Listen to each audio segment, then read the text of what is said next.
Welcome to the Blockbusters and Birdwalks podcast. I am the curator, Garrett Chaffin-Quiray. To say Tobe Hooper's The Texas Chainsaw Massacre is unpleasant is an understatement. Even now, decades removed from its original 1974 release, the film is a revolting exercise in spectatorial discomfort. In fact, the film's remarkable impact is precisely owed to its rather raw, independent, and amateurish quality, inasmuch as that formal lack of Hollywood sheen lends the feeling of being a nightmare. The film which you are about to see is an account of the tragedy which befell a group of 5 youths. We meet the whiny, wheelchair-bound paraplegic Franklin, Paul A. Partain, his sister Sally, Marilyn Burns, Sally's glasses-wearing boyfriend Jerry, Alan Danziger, and the trio's horny friends Kirk, William Vale, and his girlfriend Pam, Terry McMinn. Each of these 5 is unsympathetic and selfish. Each of them is carefree and oblivious. And, most importantly, each of the 5 is meat for the inevitable killing grinder alluded to in the movie title. Hooper's movie is cleanly divided into 2 parts. The movie's first half introduces the 5 young travelers as we hear a radio broadcast describing a cemetery desecration as the first shot of the film. Grave robbing in Texas is this hour's top news story.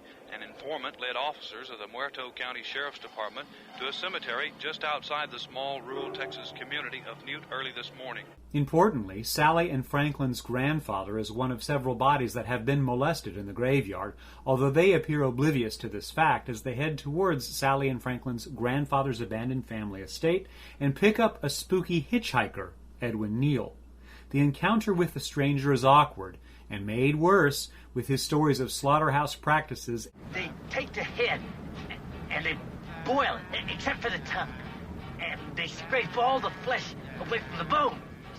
They use everything. They don't throw nothing away. They use the jowls and the muscles and the eyes and the ligaments and everything. After dumping the hitchhiker off on the side of the road, the travelers pull into a gas station, but there is no fuel in the pump. The old man, Jim Sydow, who attends the station, advises them to stay close by and wait, citing the potential to cross the wrong kind of Texan. So they spend their day at Sally and Franklin's nearby ancestral family home. Kirk and Pam leave the group to find an old watering hole and spy a neighbor's house with a gas-generated piece of equipment. Hoping to barter for fuel, they approach the 2-story prairie home, but nobody answers their calls until a mask-wearing, chainsaw and hammer-wielding terror, Leatherface, Gunnar Hansen, kills them in a homemade abattoir. Worried about his friends, Jerry meets Leatherface and is killed with a hammer. Then night descends upon Sally and Franklin, and they agree to search for the others with a flashlight, when Leatherface kills Franklin, leaving Sally to flee for her life alone. So begins the grim second half of the movie that is an extended chase, wherein Sally repeatedly escapes her pursuers, each time with increasing personal horror as she is recaptured and subjected to more torturous violence. Along the way, she discovers how the old man at the gas station, the hitchhiker, and Leatherface are members of a dysfunctional family of former slaughterhouse workers displaced by factory farms.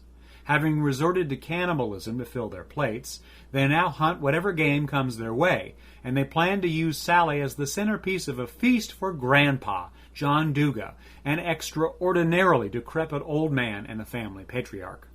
I've been thinking about letting Grandpa have some fun. You always said he's the best. He's the best, all right. Just let him have a whack. Hey, Grandpa!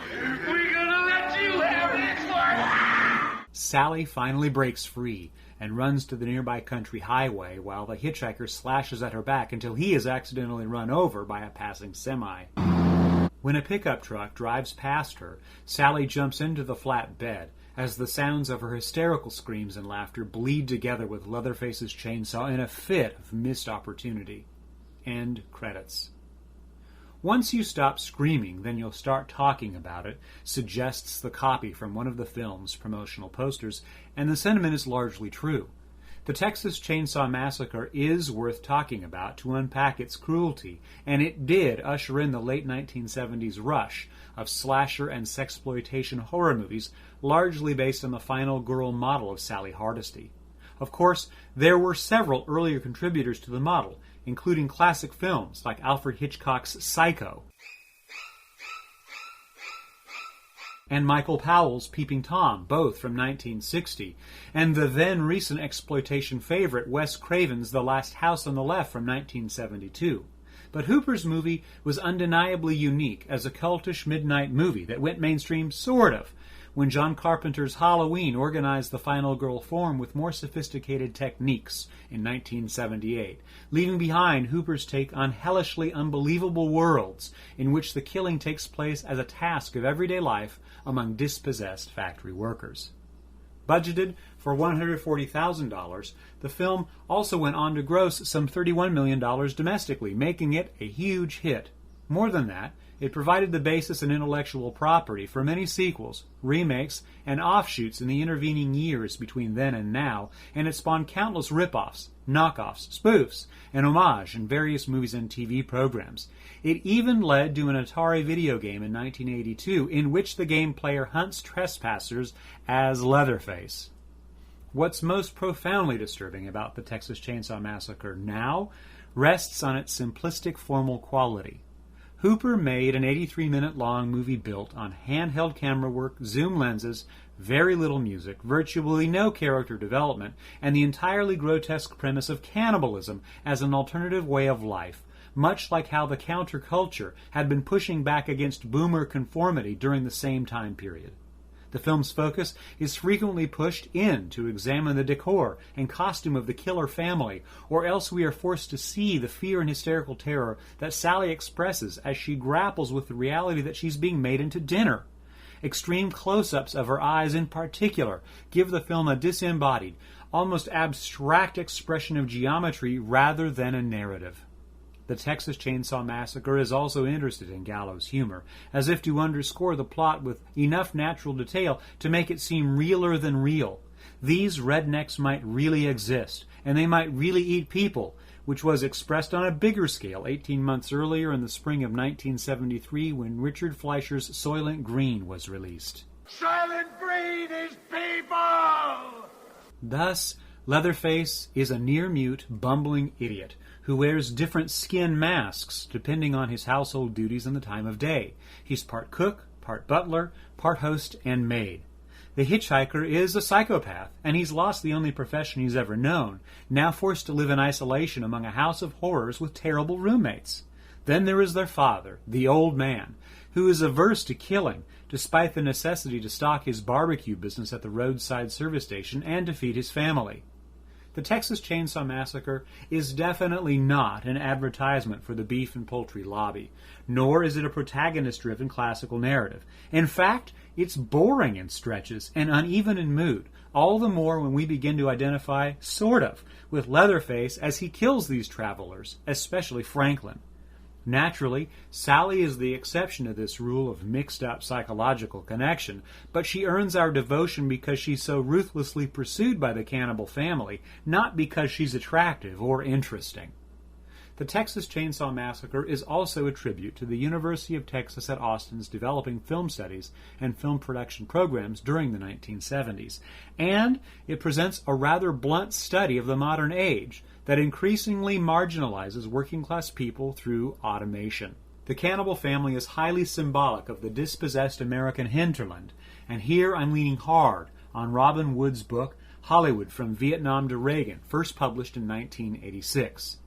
Having been made obsolete by the changing economy of the post-World War II period, the cannibal family is an exaggerated vision of how a wide swath of physical laborers can adapt themselves to a world that time quite literally forgot. Enjoying none of the benefits of a more efficient world with refinements like processed foods, instantaneous communications, and consumer electronics, the cannibal family founders, in relative isolation, fighting for a subsistence living while equally upholding the long-standing American values of thrift, creativity, and invention. Unfortunately for our 5 travelers, this laudable display of national virtue comes at the expense of losing all mooring about right versus wrong. The result is an Ed Gein-inspired motion picture with a context-setting radio narration by John Larroquette that's filled in with small moments of real terror. Witness the hitchhiker's self-mutilation as a baptism by fire for the 5 young adults who should have taken a clue. Witness Pam's reluctant view of Kirk's dismemberment as she hangs, dying, from a blood-rusted meat hook. Witness Grandpa's repeated attempts to kill Sally with a hammer, although he lacks the strength to deliver a single death blow. Witness Leatherface's mania at letting Sally escape after cutting his own thigh and watching his brother, the hitchhiker, being run over by a passing truck.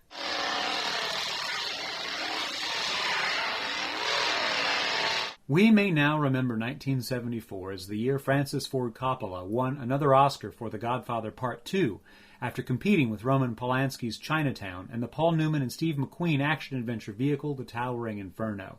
Yet, it was equally the year of the Texas Chainsaw Massacre, a raw mix of high and low art, good and bad technique, strong social commentary, and horrific sequencing that delivered, and continues to deliver, one of the most powerful wallops American cinema has ever seen. See it at your own peril, but see it just the same. The Saw is family.